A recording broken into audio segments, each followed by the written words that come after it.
Hello again. We'll talk about different YouTube channels. Picture this. You buy a ring light, you borrow a camera, design a logo, you upload your first few videos feeling like a real creator. And then a few months in, something's off. You're not enjoying it anymore. Consistency feels impossible and quietly you just stop. That happens to thousands of new YouTubers every single year. Not because they lack talent, not because YouTube's too hard. It's because they picked the wrong type of channel before they even hit record. Last lesson, we covered how YouTube actually works, how it rewards content that keeps people watching, not just channels with a fat subscriber count. Today's decision is just as big. What kind of channel are you actually building? Get this wrong and content creation feels like a chore. Get it right and it barely feels like work. Quick question before we dive in. If you build your dream channel today, would people show up for you or for your business? Would you rather hide behind the camera or own the spotlight? Hold that thought. Here's the mistake almost nobody catches. Most beginners ask, what video should I make? Successful creators ask a different question first. What type of channel am I building?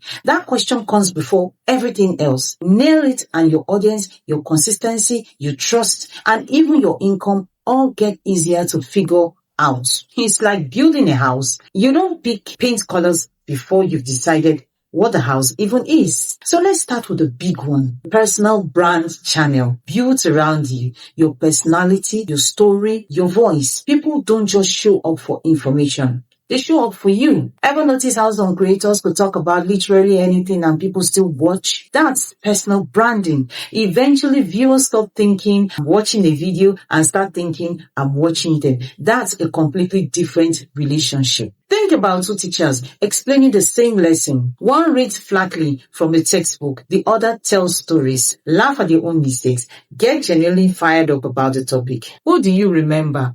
We connect with people, not information, and that's the whole engine behind personal branding. The upside here is huge. Trust. And trust opens doors. Sponsorships, your own products, coaching, courses, sometimes an entire business built around your name. People buy from creators they know and trust. But that trust is fragile.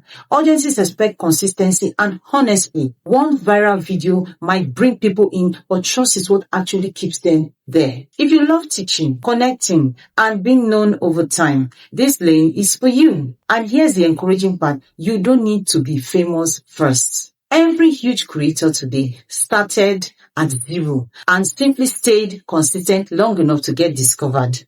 Now flip it, the business channel. Instead of one person, the star is the company, the product, the brand. Imagine your favorite restaurant starting a channel. Recipes, behind the scenes, clips, answering customer questions. Suddenly people feel familiar with the business itself. Same logic for clothing brands, for schools, gyms, real estate agencies, and even coffee shop on your corner. Here's the golden rule. People don't always buy the best product. They buy from the business they trust most. Say you run a bakery. Instead of shouting, buy my cakes, you teach people how to decorate one, how to get bread perfectly fluffy. Now, you're the expert. And when someone finally needs a cake, guess who they'll think of first? That's content marketing quietly doing its job. A business channel also has one big edge. It isn't dependent on a single person.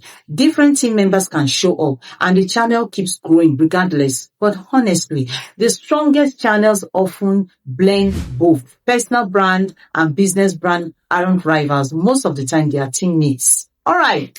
Now, for the question that stops people cold before they even start, do you have to show your face? Maybe you're shy. Maybe the camera makes you freeze.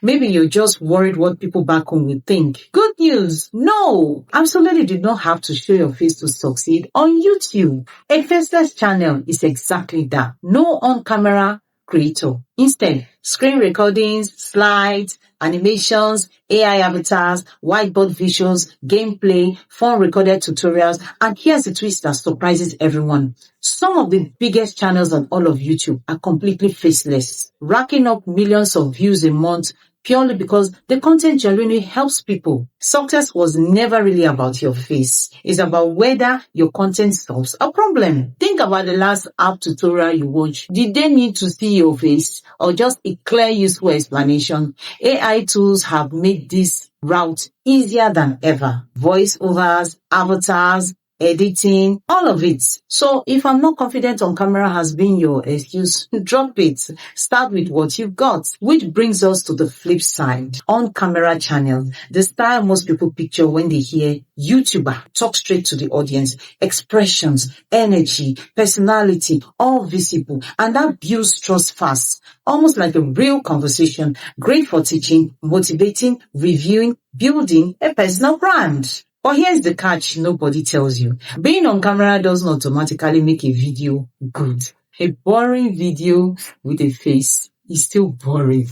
A genuinely great faceless video will beat it every single time. Never confuse visibility with value. People stay because the content is worthy, not because they can see you. And honestly, barely any successful YouTuber started with perfect lighting or a perfect confidence. Most were nervous, forgot their lines, hated hearing their own voice. They just kept showing up. Confidence isn't something you wait for. It's something you build, one upload at a time. So many beginners stall out, waiting for the right gear, a better phone, a fancier camera, and months quietly turn into years. Meanwhile, someone with a basic smartphone starts today, keeps improving, and actually builds something. Progress beats perfection every time. So, faceless or on camera? Honestly, it's your call. Love privacy and teaching through screens? Faceless fits. Love connecting and building a personal brand? On camera fits. And plenty of top creators just blend both. Camera for the intro, screen recording to teach, back on camera to close it out. You will not lock into one format.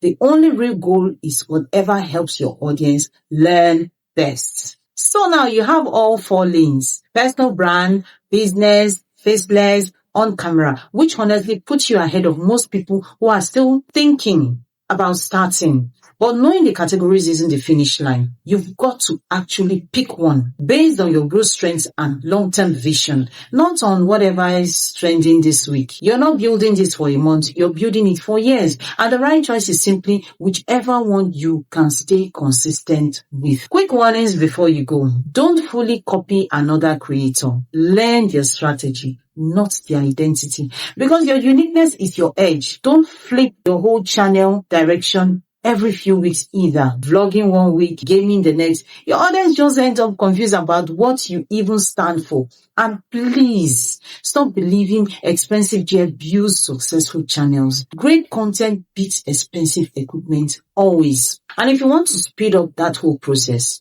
editing, graphics, AI tools, Julijetek's full course library is linked in the description, up to 80% off right now. Here is your homework. Pick 3 channels you actually admire. For each one, personal brand or business, faceless or on camera.